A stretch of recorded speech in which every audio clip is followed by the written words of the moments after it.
Good morning, students. In our last class, we have discussed the spectral lines of the hydrogen spectrum, right? हमने hydrogen spectrum का जो spectral lines obtain होती है hydrogen spectrum में that we have discussed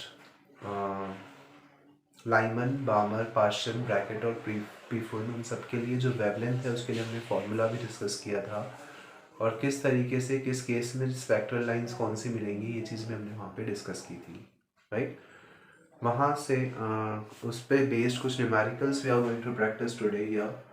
So first question that is being given to us here is calculate the maximum and minimum wavelength in the Lyman series in hydrogen spectrum.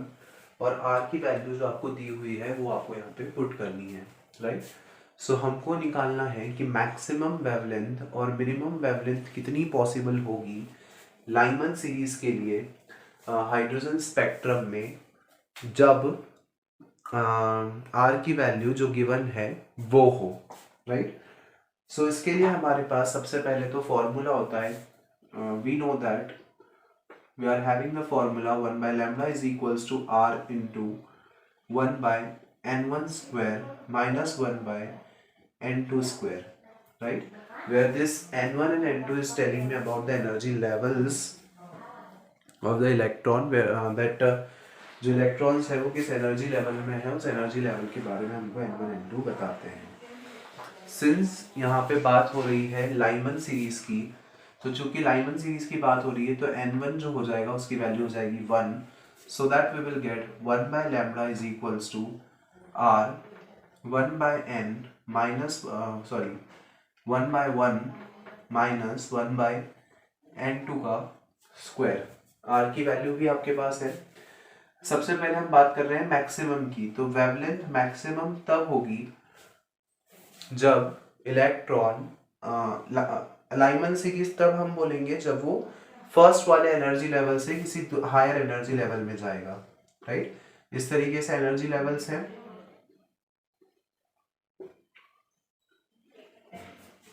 जब first energy level से वो किसी भी energy level में जाएगा तो उस series को बोला जाएगा लाइमन सीरीज. मैक्सिमम के लिए कंडीशन होगी जब वो E1 से E2 पे जा रहा है तो सबसे ज्यादा वेवलेंथ की रेडिएशन को वो इमिट करेगा, क्योंकि आपको पता है कि जैसे जैसे आप ऊपर जाते जाते हो वैसे वैसे एनर्जी गैप जो है वो पास में होती जाती है. मतलब सब दो कंसेक्यूटिव एनर्जी लेवल्स के बीच का जो एनर्जी गैप है वो सबसे ज्यादा होता है एज कम्पेयर टू किसी भी दूसरी एनर्जी गैप के, राइट? तो लाइमन सीरीज की अगर आप बात कर रहे हो तो जो n इज इक्वल्स टू 2 के लिए जो एनर्जी गैप होगी वो सबसे ज्यादा होगी. सो दैट आपके पास n2 की वैल्यू आ जाएगी 2, right? So when n2 is equals to 2 then the wavelength of the radiation emitted will be the maximum, right? सो यहाँ पे हम वैल्यूज पुट कर देंगे.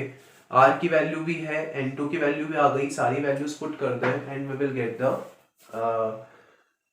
1 by lambda max की value, right? So 1 by lambda max हो जाएगा इज इक्वल्स टू r की जगह r की वैल्यू पुट कर दी, that is 1.097 into 10 to the power 7 into 1 by 1 minus 1 by 2 का square. You will get 1.097 into 10 to the power 7 into 1 minus 1 by 4, or you can write it as 1.097 into 10 to the power 7 into 3 by 4. इसको further solve कर लेते हैं. 7 या 21, 9 या 27, 28, 29, 3 एकम 4 से divide कर देते हैं. 4 8 32, 4 2 8, 4 3 12. It will be approximately equals to 0.822 into 10 to the power 7, right? अगर हम इसको approximately सॉल्व करें so this will be the answer. Approximately अगर हम बात कर रहे हैं तो नियरली इक्वल लिख देते हैं. आप चेक कर लीजिएगा अगर कोई कैलकुलेशन मिस्टेक हो तो, otherwise it is the correct answer. Now ये जो कंडीशन हो गई लैम्डा मैक्स के लिए, लैम्डा मैक्स की वैल्यू निकालनी है तो इसको जस्ट रेसिप्रोकल कर देते हैं.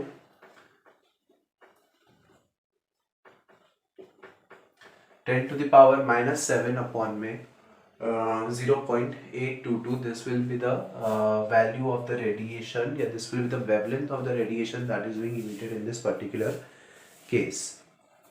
Now अब अगर मैं बात कर रहा हूँ मिनिमम वेवलेंथ की, तो मिनिमम वेवलेंथ तब होगी जब जो ट्रांजिशन है वो सबसे ज़्यादा दूर हो रहा हो। तो जब जितना ज़्यादा एनर्जी गैप उतना कम वेवलेंथ होगी रेडिएशन की।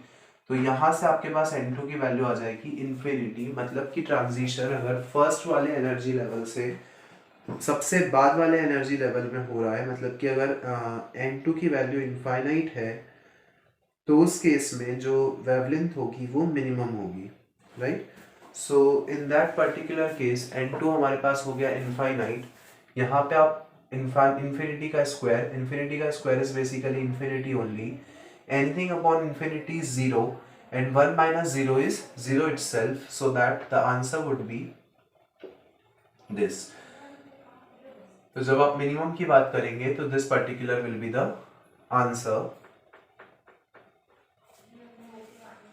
क्योंकि हम मिनिमम की बात कर रहे हैं और मिनिमम के लिए जो एनर्जी गैप हो जाएगी दैट इज जो ट्रांजिशन होगा वो इनफाइनाइट वाले एनर्जी लेवल में होगा।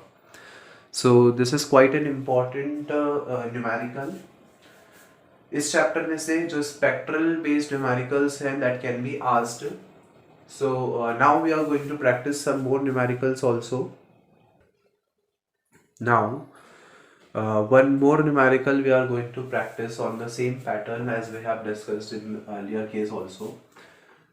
Calculate the maximum and minimum wavelength in the Balmer series in hydrogen spectrum, जहाँ पे आपको R की वैल्यू गिवन है। This R is the Rydberg's constant. So same question है, this the difference is that वहाँ पे हमको Lyman series दी हुई थी, यहाँ पे Balmer series दी हुई है। The formula will remain the same here. Same formula हम यूज करेंगे। We will get 1 by lambda is equals to R into 1 by N1 का स्क्वायर माइनस 1 बाय N2 का स्क्वायर। आपको बोल रहे हैं क्वेश्चन में कि बामर सीरीज की हम बात कर रहे हैं। बामर सीरीज में कोई भी स्पेक्ट्रल लाइन तब आएगी जब ट्रांजिशन सेकेंड वाले एनर्जी लेवल से हो रहा हो। तो इसका मतलब अगर N2 की वैल्यू N1 की वैल्यू 2 है तो that particular transition will be called as, that particular spectral line will be called as the Balmer spectral line. So N1 की वैल्यू हमारे पास यहाँ से आ गई 2। पहले निकाल लेते हैं मैक्सिमम के लिए। So for maximum wavelength N2 कितना होना चाहिए? मैंने आपको जस्ट बताया था इसके पहले वाले केस में कि जब एनर्जी गैप सबसे ज़्यादा होगा और आपको तब हमको सबसे ज़्यादा रेडिएशन की वेवलेंथ मिलेगी, राइट। सो एनर्जी गैप जब एनर्जी गैप सबसे कम होगा तब सबसे ज्यादा वेवलेंथ की रेडिएशन हमको मिलेगी। तो जब कोई इलेक्ट्रॉन सेकेंड वाले एनर्जी लेवल से थर्ड वाले एनर्जी लेवल में जाएगा तब एनर्जी गैप जो है वो सबसे कम है, और जब एनर्जी गैप सबसे कम है तो वेवलेंथ जो है वो सबसे ज्यादा होगी। सो N2 की वैल्यू चूंकि N1 2 है तो N2 की वैल्यू ऑटोमेटिकली 3 हो जाएगी। यहाँ पे हमारे पास सारी वैल्यूज आ गई हैं including N1, N2 and R। So we just have to put the values here and we can simply solve it. So that we will get 1.097 into 10 to the power 7 into 1 upon में N1 square हो जाएगा 2 का square minus 1 upon में N2 का square हो जाएगा will be 3 का square. From here you will get 1 upon में lambda max is equals to 1.097 into 10 to the power 7 1 upon में 2 का स्क्वायर इज 4 माइनस 3 का स्क्वायर वुड बी 9। सो हमने कुछ नहीं किया है, हमने सिंपली सारी वैल्यूज जो है वो यहाँ पे पुट कर दी हैं। इसको फर्दर सॉल्व करेंगे so that we will get our answer and that would be LCM लेते हैं 9 चौक 36 9 minus 4 1.097 into 10 to the power 3 इंटू 5/36, राइट। जब आप इसको फर्दर सॉल्व करेंगे so the approximate answer that you are going to get, पहले तो ये जो वैल्यू है ये 1 बाय लैम्डा मैक्स की है हमको चाहिए वैल्यू लैम्डा मैक्स की, तो जस्ट इक्वेशन को इन्वर्ट कर देते हैं। ये 36 ऊपर आ गया, बाकी सारी टर्म्स जो है वो नीचे चली जाएंगी और हम इसको फर्दर सॉल्व करेंगे to get the value of lambda max.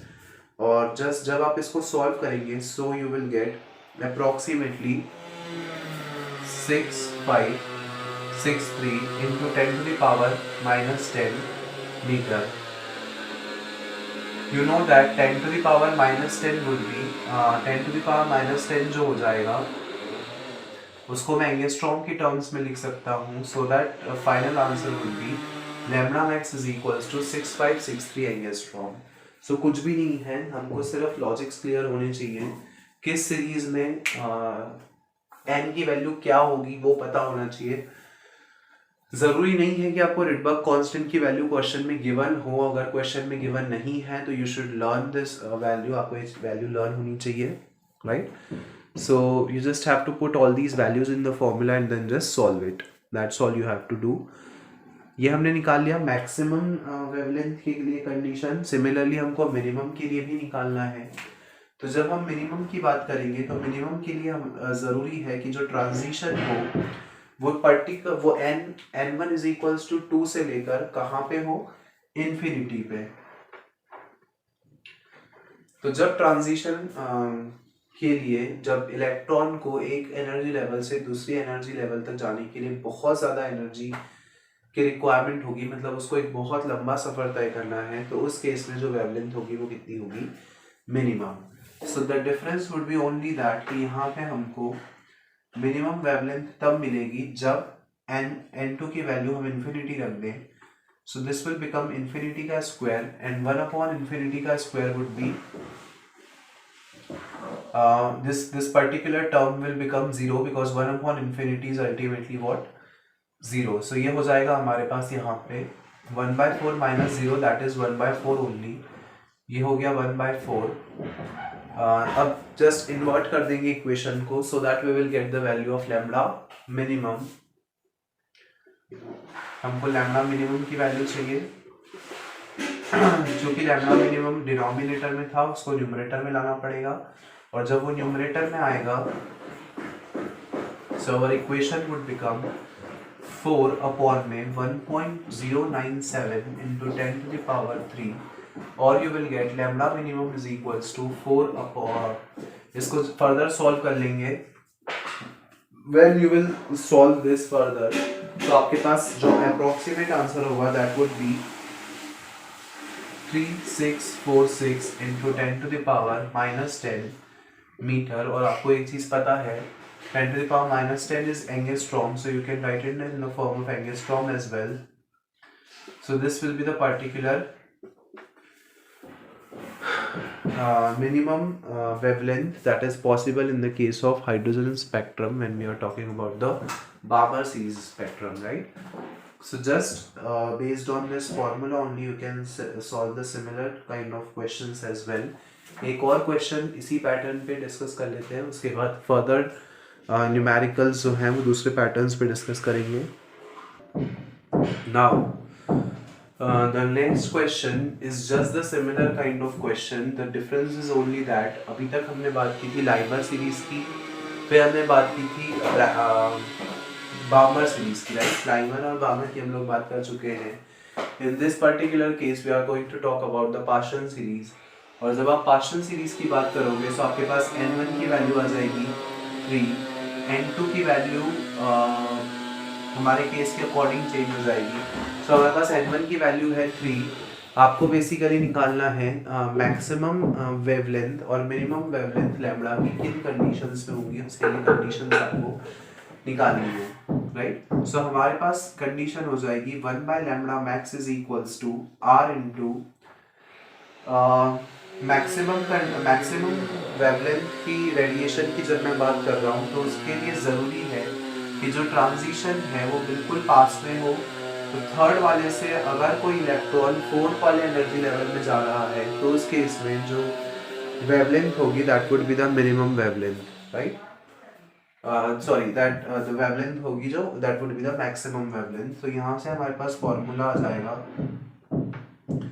1/3 square minus 1/4 square सारी वैल्यूज पुट कर देते हैं so that we will get 1/λ max is equals to 1.097 into 10 to the power 7 into 1 upon में 3 का square would be 19 into 1 upon में 4 का square would be 16, or from here you will get 1/λ max is equals to 1.097 into 10 to the power 7. LCM ले लेते हैं, 9 छंकी 54, it would be 144, this would become 16 minus 9, or you will get 1.097 into 10 to the power 7. 9 में से 16 में से 9 गए, 9 में से 16, you will get 7 upon में 144. This is the value of 1 upon में लैम्बडा मैक्स, आपको चाहिए लैम्बडा मैक्स की वैल्यू, सो लैम्बडा मैक्स की वैल्यू हमारे पास यहाँ से आ जाएगी, जस्ट इक्वेशन जो है वो रेसिप्रोकल हो जाएगी। जब आप इसको फर्दर सॉल्व करेंगे, सो फर्दर सॉल्व करने के बाद the answer would be approximately equals to 18752, right. तो जब आप इसको सॉल्व करोगे so 18752 into 10 to the power minus 10 metre, this would be the approximate answer. अगर एग्जाम में आपको कैलकुलेशंस करने में टाइम लग रहा है तो आप इसको यहाँ पर भी छोड़ के आ सकते हो, मतलब टाइम के अकॉर्डिंगली करना तो है ही, अगर आप यहाँ पे छोड़ के आओगे तो कुछ मार्क्स डिडक्ट होंगे, बट इसको सॉल्व करने में बहुत ज़्यादा टाइम वेस्ट नहीं करें, एट लास्ट टाइम बच रहा है तो इसको सॉल्व करें, otherwise you just leave it as it is only, right. As the calculation is quite time consuming, so you should just do this calculation later on while solving the paper. So यहाँ से आपके पास answer आ जाएगा 1 in angstrom, 10 to the power minus 10 को हम angstrom लिख सकते हैं, that's why we have written over angstrom here, because 10 to the power minus 10 का मतलब ही होता है एंगस्ट्रॉम, राइट। ये हमने केस कंसिडर किया लैम्बडा मैक्स के लिए। सिमिलरली अब मैं अगर लैम्बडा मिनिमम की बात करूंगा तो जैसा कि हम लोगों ने प्रीवियस केसेस में भी डिस्कस किया, n2 की वैल्यू हमारे पास आ जाएगी इंफिनिटी, मतलब कि अगर ट्रांजिशन इंफिनिटी एनर्जी लेवल पे हो रहा है तो उस केस में the particular wavelength that you will gate will be the minimum wavelength, right. So n2 की वैल्यू आपके पास इनफाइनाइट आ गई, यहाँ पे हमने इनफाइनाइट पुट कर दी, 1/infinity इज अल्टीमेटली 0, सो ये पूरी टर्म जो है वो कैंसिल होकर हमारे पास यहाँ पे सिर्फ क्या बच जाएगा 1/9, और यहाँ पे हम वैल्यूज पुट कर देंगे so that we will get here 1/9। इसके बाद पूरी इक्वेशन जो है उसका रेसिप्रोकल कर देंगे, 9 जो है वो न्यूमरेटर में बच गया, बाकी जो पूरी टर्म्स हैं वो डिनोमिनेटर में चली गई। इसको जब आप सॉल्व कर लेंगे so you will get your answer. अच्छा, सब जगह हम मिनिमम कर देते हैं because this is the case for lambda minimum, right.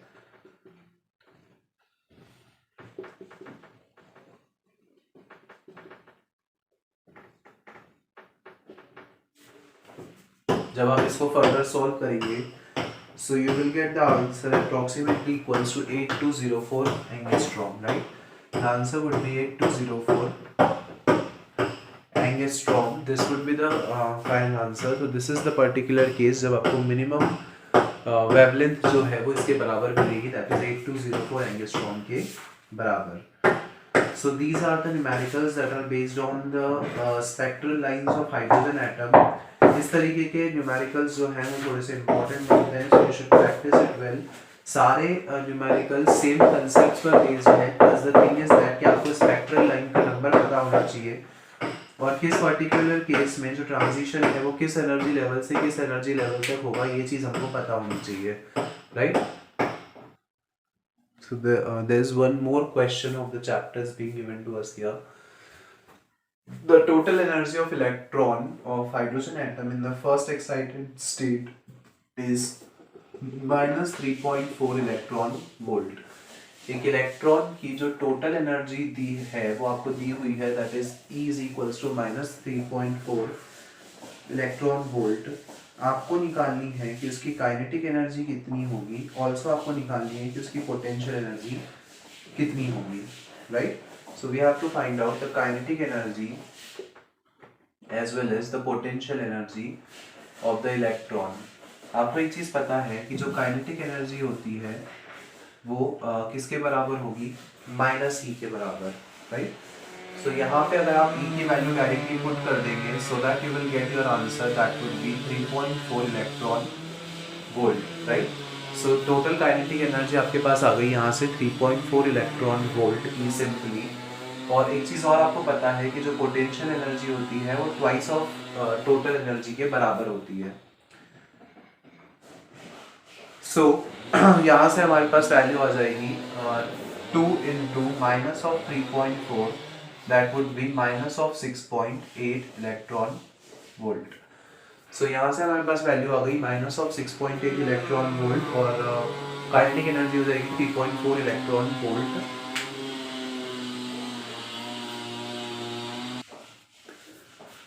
So students, today we have discussed some of the important numericals of this chapter. In our next class, we are going to proceed to our next topic, that is the shortcomings of the Bohr model. Bohr के model में भी कुछ कमियां थी, उनके बारे में discuss करेंगे और उनको किस तरीके से डी ब्रोगली ने एक्सप्लेन किया, उन शॉर्टकमिंग्स को जस्टिफाई किया, ये सब चीज़ें हम पढ़ेंगे, right. So that's all for today's class. The further topics we are going to discuss in our next class. Thank you.